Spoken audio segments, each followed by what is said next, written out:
let's talk about how to get creative with residential real estate.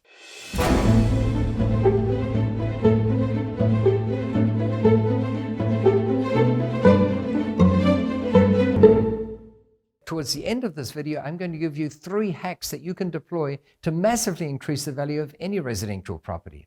And before we get started, let's talk about how we define residential real estate. And again, Investopedia says that residential real estate is any property used for residential purposes. Examples include single-family homes, condos, cooperatives, duplexes, townhouses, and multifamily residences with fewer than 5 individual units.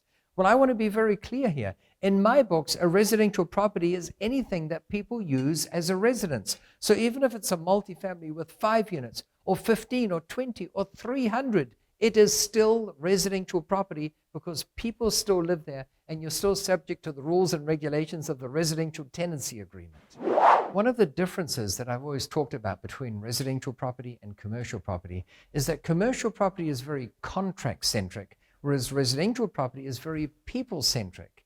And as such, your ability to communicate determines your success in residential property because you're dealing with people all the time. The better your ability to get through to them, to understand what their needs are and to deliver on those needs, and for them to understand what you need, the more success you'll have with residential property. Let me illustrate with a simple example. I once had a tenant who'd been a very good tenant for about 7 years, always paid the rent on time, kept the place in immaculate condition. And he came to me one day and said, "Dolf, sorry, I'm not going to renew the agreement this time."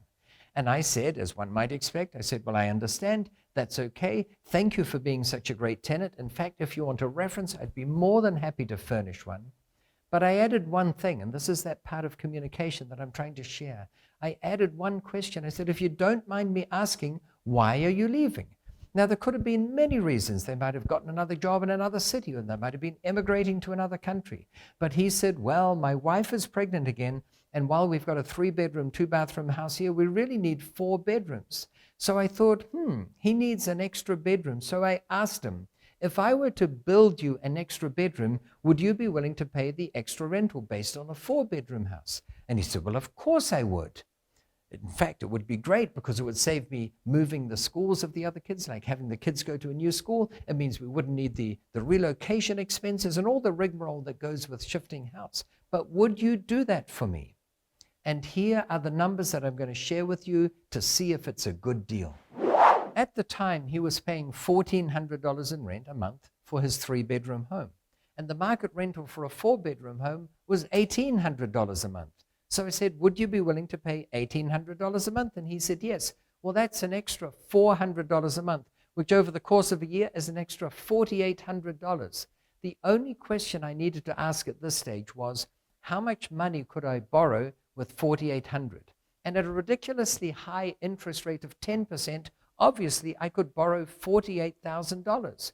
So I can borrow $48,000 and have it serviced by the extra rental. The question now becomes, can I build an extra bedroom for less than $48,000? And the answer was yes. It came in at $33,000. So by building this bedroom for $33,000, my cash flow went up because I was getting the extra rental more than the cost of servicing the loan on $33,000. My collateral went up. My equity went up. The property value went up. And most importantly, my tenant appreciation went up.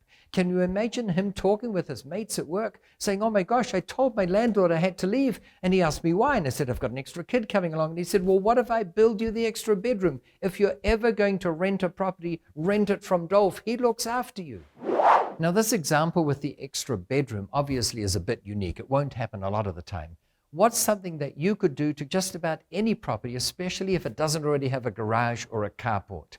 And here's the situation. For most people, especially those that rent the home they live in, their biggest asset is their motor car. And if they have to leave it out in the sun and the sleet and the rain and the snow, that's not nearly as good as when there is a carport. Now, I can build a carport any day of the week for about $1,000. It's one post in each corner with a bit of a roof on it with a slope. Why a slope? So that when it rains, the rain can fall off. If you're really cheap, you can get away with 3 posts. They stay standing. And more seriously, you can cantilever the carport so that you've only got 2 posts in the rear and you never have to worry about damaging the car driving in. But by building a carport for $1,000, the value of that property goes up by about $10,000, and it becomes easier to rent because the tenants love not having their car in the sun and the rain and the sleet. So this is a simple thing that you can do with just about any property. Build a carport for $1,000 and it goes up by $10,000. But would you like to know how to make it even more lucrative than that?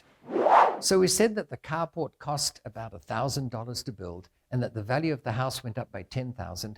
And anywhere in the world, you can easily get an extra $80 a month by having a carport there. Well, over the course of the year, that's almost $1,000 a year. In other words, you can build a carport for $1,000 and collect an extra $1,000 in rent. That's an extra 100% return on your money for that $1,000 that you're spending. But here's a way of making it even better. Imagine you go to the bank and say, Mr. Bank Manager, I've got a new appraisal for this property. It's gone up by $10,000. Will you lend me a modest 70% of that? And he's going to say yes, because they lend money on real estate, remember. So now you've got $7,000 cash. Remember, it's not earned income. There's no income tax on it. There's not the sale of anything. There's no capital gains tax. And you use $1,000 of that $7,000 to pay off the $1,000 you spent building it. So now it's cost you nothing. You've got $6,000 in your pocket. Even if you're paying 10% interest on that $7,000, that's only $700. You've still got $300 net coming in because the tenant's paying you $1,000 a year more. So you have a choice when you build a carport. You can pay $1,000 cash and get $1,000 a year, or you can pay no cash and get $300 a year, indexed for inflation. It's going to go up every year. Why would you not do this? And as a third example, imagine you have a house that has no fence, or it's a fence made of that cyclone mesh wiring that you can see through and the wind blows through and the litter blows through. The cost of building a fence is relatively modest. However, the extra value to this house of having the fence there and giving the occupants some privacy is almost priceless. It will certainly be easier to find a tenant with the fence in place. So I've just given you 3 ideas of using your creativity to massively increase the value of a property. But don't for a moment think that you're limited to those 3 ideas. In fact, I always say there are 101 ways of massively increasing the value of your real estate without spending much money. And someone who always puts his money where his mouth is, I wrote the book on it. It's the longest title on Amazon. It literally has got 101 ways of massively increasing the value of your real estate without spending much money. And by the way, let me ask you, do you think it was easy to come up with 101 ideas? No, it wasn't. It was tough. It was tough to limit it to 101 ways because there are so many more. And we're just re-releasing this book, a new edition of this book, along with Chris, to show you ideas as to what you can do that you probably haven't thought of. And that's why a book like this is so valuable, because it lets your creative juices flow.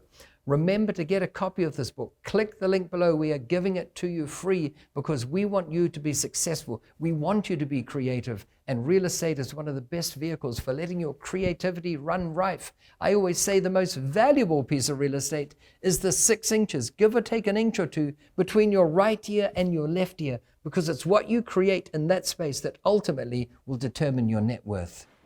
Thank you so much for watching. Remember to subscribe. We talked a lot today about residential real estate and how you can be creative in that space. We all know that the pandemic has affected us in many different ways, but in fact, it's affected us in residential and commercial differently. And I just completed a video explaining the effect of the pandemic on those 2 sectors of real estate. Check it out. Hope to see you on the next video.